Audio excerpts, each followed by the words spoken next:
또는 희망에 찬 할머니의 무지갯빛 망사 커튼입니다. 11월 바람에 떨며 서 있습니다. 가슴에 솟은 단풍나무 한 그루 숨 여닫는 영원토록 병방인 또는 영원토록 구원인 희망인 그 또는 나를 맞는 네.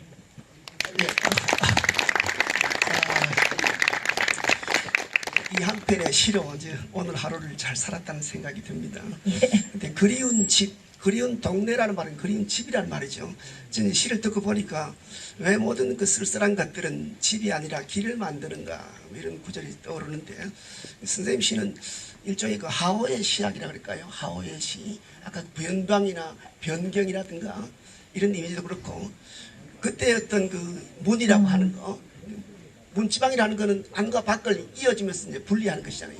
그 찢어지는 아픔을, 그 경계를 넘어서, 그래서 언어로서 언어를 넘어서는 그런 경계, 경지, 이런 게 아마 선생님이 공적으로 추구하고자 하는 그런 건 아닌가, 저는 이제 감히 생각을 또 해봅니다. 네. 그 내가 읽은 김에 시 하나를 더 들려드릴게요. 응? 뭐 추우실 텐데 요것만 듣고 그 제목은 지금 내가 가진 것. 지금 내가 가진 것. 너무 큰 가방, 너무 무거운 코트, 서랍이 너무 많은 신발장, 어느 날 시각이 지나가 버린 은빛 기차표, 팔락거리는 한밤중 창의 눈꺼풀들, 만질 길 없는 지금, 손톱에 꽉 낀 고독, 그리고 이 세상, 질기디 질긴 파도의 바닥, 그리고 너와 걸은 오솔길, 거기 피어있던 보랏빛 흰술 페랭이꽃, 기타 등등. 파도의 바닥, 일종의 시는 하나의 신년이라는 말이겠죠. 저는 이제 쌤 성함이 보기에는 은의 은자에다가 높을 교자더라고요. 높아도 굉장히 높은 그런 교죠. 저는 좀 살짝 변형시켜서 그 스물 은자에다가 네. 그 교통 교감할 때 이 시는 은교가 아닌가. 정말. 참 은밀한 삶이 감추고 있는 그런 거를 사물은 잠깐 감추려고 하고 시는 자꾸만 드러내려고 하는데요. 그런 걸 찾아가는 길이 아닌가. 제가 사실 오늘 준비를 좀 많이 했는데 선생님이 조금 건강도 그렇고 다음 이제 그 따뜻한 이 봄날 한번 이렇게 좀 실내에서 우리 이 선생님은 이렇게 겉으로 보면 굉장히 좀 이렇게 뭐랄까 좀 진지하고 좀 이렇게 단정하면서도 어떤 그런 그 열정이 좀 느껴지는데요. 그 서점에 가셔서 우리 그 강은교 선생님의 그 시뿐만 아니라 이제 산문이나 제가 기억하는 강은교 선생님은 그 칼일 지브란의 어떤 그런 번역 작가로서 이제 번역가로서 번역은 뭐 최근에는 뭐 그런 거 안 하고요. 뭐 내가 감히 그런 걸 어떻게 하겠습니까? 그리고 그거보다는 나의 시 산문집, 젊은 시인에게 보내는 편지. 네. 그래서 그거의 2부작으로 또 무명 시인에게 보내는 편지가 있고요. 그래서 그걸 좀 팔아주면 좋겠다 라는 생각이 들고, 그 다음에 그 지금 현재 내가 범어사에 사는 게 아니고 범어사 밑에 살거든요. 그래서 범어에서 보내는 제목을 누가 그렇게 붙여놨어요. 그래서 범어에서 보내는 강은교 시인의 편지, 뭐 이걸 쓰는데 아마 나중에 난 3부작으로 하고 싶어요. 그 젊은 시인에게 보내는 편지, 무병 시인에게 보내는 편지, 그 다음에 범어에서 보내는 편지, 이렇게 해서 3개는 세 개를 하나로 묶어서 뭐 좀 언젠가 한번 해봤으면 하는 생각이 듭니다. 그리고 오늘 이기철 선생님이 여기 계셔서 제가 한마디를 꼭 하려고 그래. 뭐냐 하면은요, 이기철 선생님 너무 부자 아니에요? 너무 부자야. 그러니까 너무 부자면은, 그러니까 너무 풍요하면 시 못 쓰는 거 아니에요? 항상 변방이 있어야 되지. 고독하고 소외되고 뭐 이래야 되는 거 아니에요? 나는 여기 그러리라고 생각하고 왔거든. 그런데 와 보니까 아니네, 너무 부자시고 시 못 쓰실 것 같아.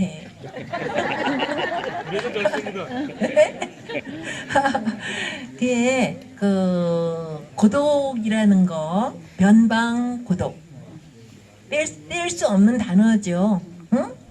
그게 윤동주 시집, 윤동주는 정말 유고 시집을 한 편 남겼을 뿐이죠. 응?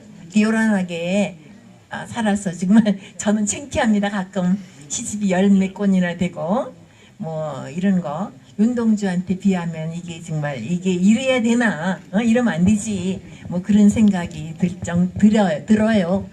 요즘 와서 특히 많이 들어요. 내가 무슨 그런 참 쓰레기 같은 걸 많이 썼나, 많이 냈나, 뭐 그런 생각이 드는데, 아무튼 윤동주의 그 유고 시집 하늘과 별과 바람과 시, 그 제목도 남이 붙인 거니까 그 윤동주가 정말 붙이려고 했던 게 뭔지 모르는 거죠.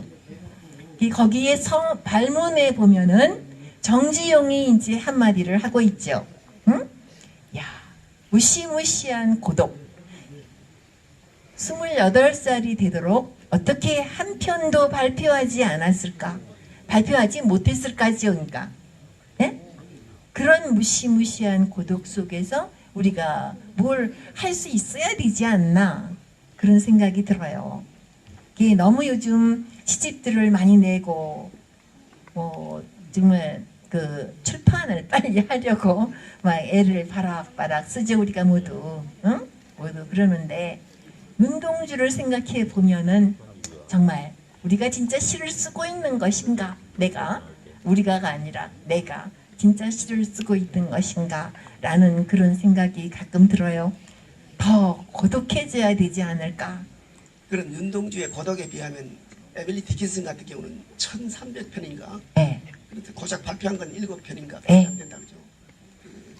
다섯 편인가? 뭐 그래요. 네, 떠오르네. 예.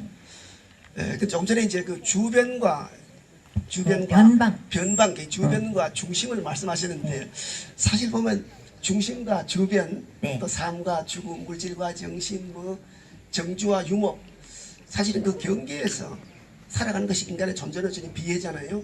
근데 그런 비애가 곧 선생님은 이 매혹이라는 말을 또 쓰시더라고요. 네, 비애와 매혹, 그건 하나가 아닌가 싶어요. 그렇죠. 그런 면에서 그리고 사실 아까 이제 선생님의 작시의 비밀이라 그랬다. 또 궁극적으로 추구하고 싶은 게 그 이미지와 소리심, 주제심, 네, 이거 조금 하면. 네, 소리심은 바로 우리에게 토대로서 출렁이는 그 무엇이 분명히 있죠. 그래서 내가 요즘 하는 것이 이제 무가예요, 무가. 그래서 발이 연가집을 하게 됐죠. 그래서 이제 이 시집을 뭐 이렇게 안 보시면 모르는데 그 앞에 서사를 그 무가에서 뽑아서 이렇게 썼죠.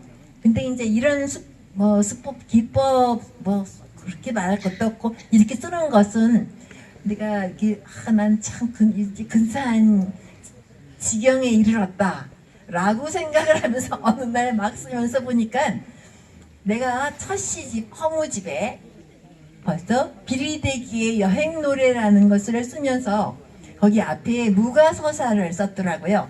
그때 나는 엘리오트를 사실은 조금 흉내냈죠. 엘리ot의 황무지를 흉내내서 그 황무지의 맨 처음에 보면은 거기 나오잖아요. 서사가 그 무녀가 코마의 무녀가 끝없이 뭐 올라오려고 하는, 그러나 끝없이 날 죽여소서 뭐 이러는 그런 그 서사를 앞에다가 그 황무지에 붙였죠.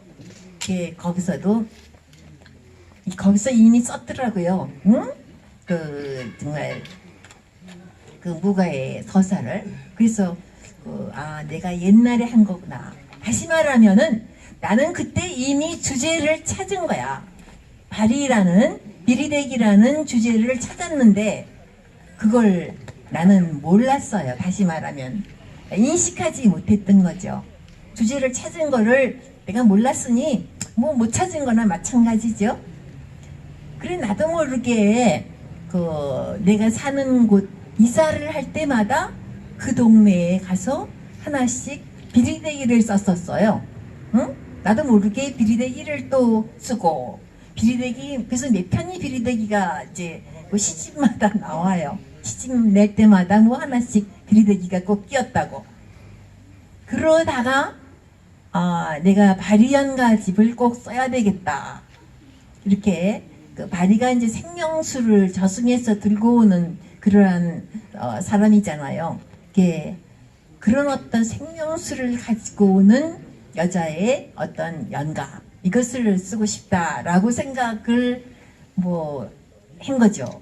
했더니 그게 내 첫 시집 허무집에 있더라고요. 그래서 주제라는 것을 나는 인제 찾았구나. 아니 옛날에 찾았는데 그거를 모르고 그냥 그동안 살아오다가 지금 일생이 어떻게 다 가버린 지금 내가 발이를 찾아가지고 그걸 다시 말하자면 주무르고 있다. 그래서 이제는 이 발이를 내가 끝까지 붙들고 쫓아가리라 라는 그런 생각을 하고 있습니다. 그래서 그 발이의 밑바닥에 흐르는, 다시 말해서 우리 무가의 밑바닥에 흐르는 그 어떤 그 선율이 있죠. 서양 음악에서는 그걸 오스티나토라는 음악의 기법이 있던데, 예를 들면 월간곡에 막 밑에 나오는 그런 게 있죠. 그런 식으로 무가 같은 것이 말하자면 내 속에서 출렁이는 거예요. 다시 말해서 우리의 소리의 원형이 그런 게 아닐까, 그 박자가 아닐까, 그런 생각을 하게 되고, 그러다 보니까 우리는 서양 시를 배웠기 때문에 서양 쫓아가느라고 그냥 리듬 그런단 말이에요. 우리한테는 소리라는 것이 있는데, 소리 얼마나 큰 리듬의 아주 상부구조죠. 응? 상부구조예요. 그게 바로 그 소리. 그 중에서 그 소리의 아주 작은 부분 테크닉을 말한다면은 소리심이라고 하리라. 소리심. 마치 우리의 연필심처럼 소리의 핵. 그러다 보니까 요즘 와서 또 내가 또 이제 발이라는 주제를 이제 와서 내가 알아보게 됐으니까요. 그 주제에 심이라는 말이 자연스럽게 나왔죠. 나는 그 주제를 계속 나도 모르게 펼치고 있었던 거죠. 바로 그 속에는 나의 시의 모든 것 속에는 그 주제의 심이 있었던 거예요.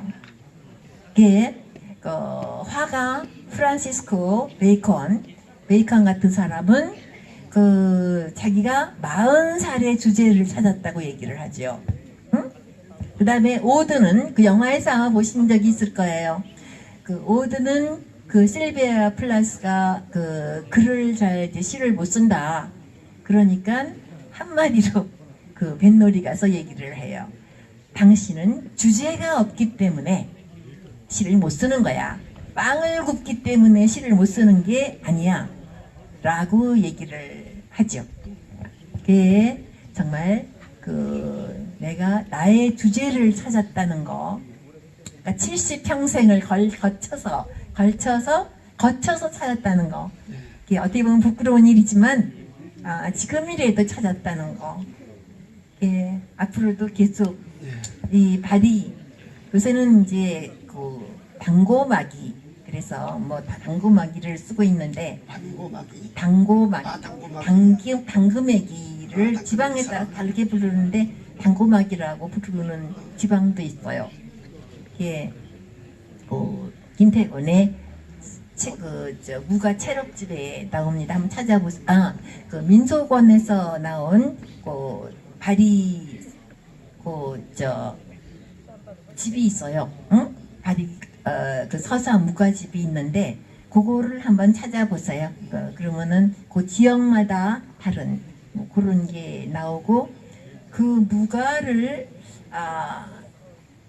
그 어떤 무가라든가 판소리라든가 그런 것의 리듬을 지금 이어가는 사람들이 젊은이들이 나는 방탄소년단이라고 생각합니다. 그러니까 우리나라의 가무예요.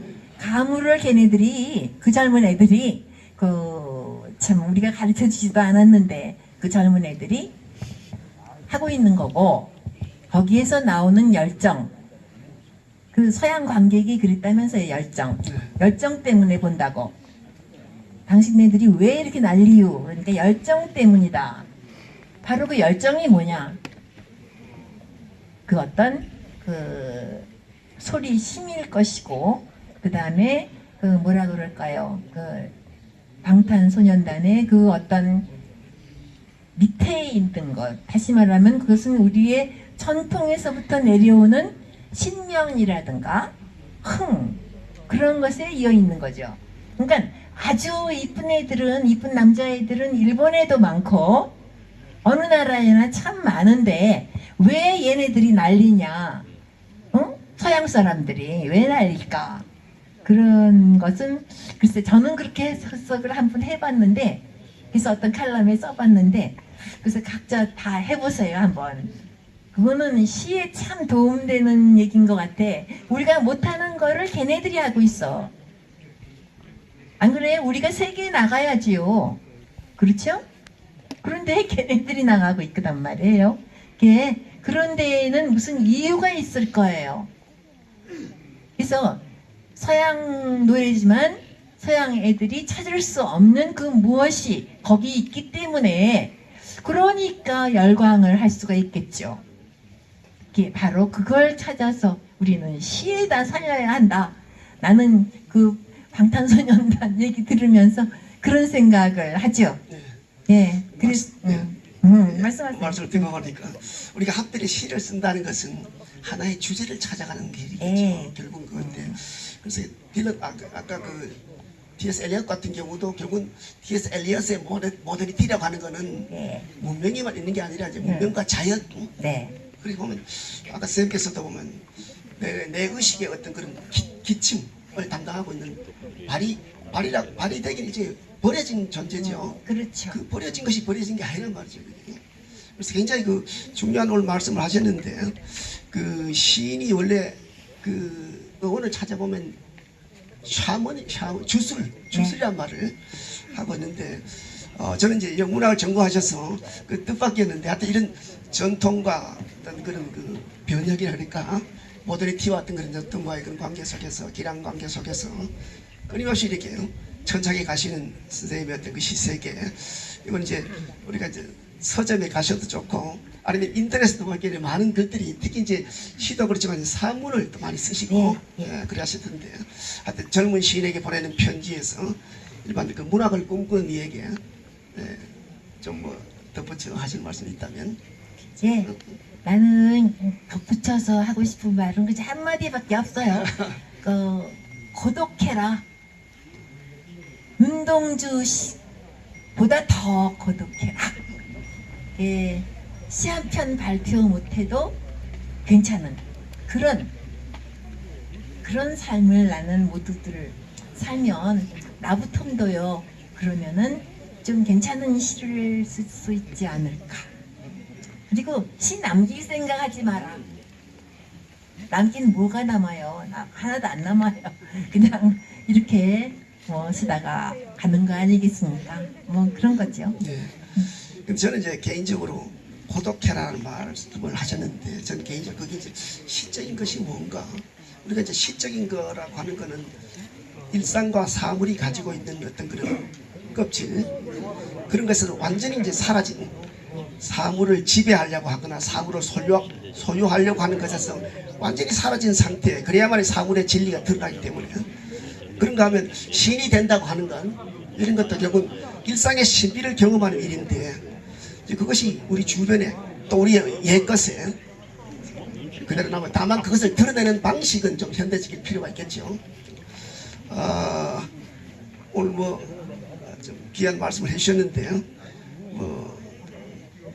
끝으로 우리는 한 시인을 이제 만났습니다.